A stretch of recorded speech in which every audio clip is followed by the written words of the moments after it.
नमस्कार। बहुत ही सुंदर सा प्यारा सा एगो झूमर के गीत लेके आयल बनी। सुनी जा, देखी जा, बताई जा कैसन बा। तू से आन हम लड़का बलम तनी कनिया उठाइला ना। तू से आन हम लड़का बलम तनी कनिया उठाइला ना। चला चली रौर पिया सोनरवा दो कनिया, चला चली मोर पिया सोनरवा दो कनिया। तू सयान हम लड़का बलम तनी झुलनी गढ़ाई दाना। तू सयान हम लड़का बलम तनी झुलनी गढ़ाई दाना। तू सयान हम लड़का बलम तनी कनिया उठाई लाना। तू सयान हम लड़का बलम तनी कनिया उठाई लाना। चला चली मोर पिया बजजवा दो कनिया, चला चली मोर पिया बजजवा दो कनिया।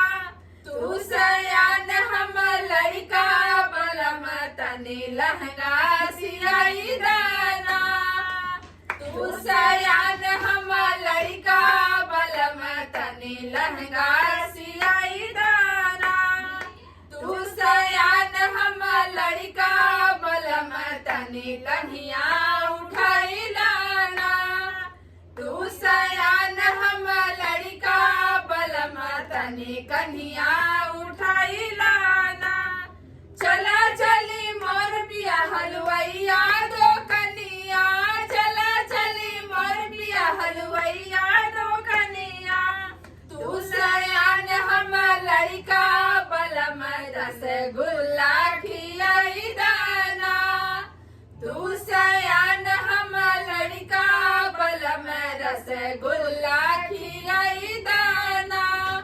तू सयान हम लड़का बलम तनी कन्हिया उठाई लाना। तू सयान हम लड़का बलम तनी कन्हिया उठाई लाना। चला चली मोर पिया हटिया बजरिया, चला चली मोर पिया हटिया बजरिया।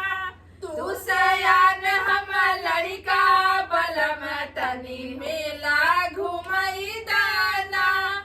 तू सयान हम लड़का बलम तनी झूला झूलाई दाना। तू सयान हम लड़का बलम तनी कनिया उठाई लाना। तू सयान हम लड़का बलम तनी कनिया उठाई लाना। धन्यवाद। गाना अच्छा लगे तो वीडियो के लाइक करिए, चैनल बनाया बनिए तो सब्सक्राइब करिए, फेसबुक पेज के भी फॉलो करिए। धन्यवाद।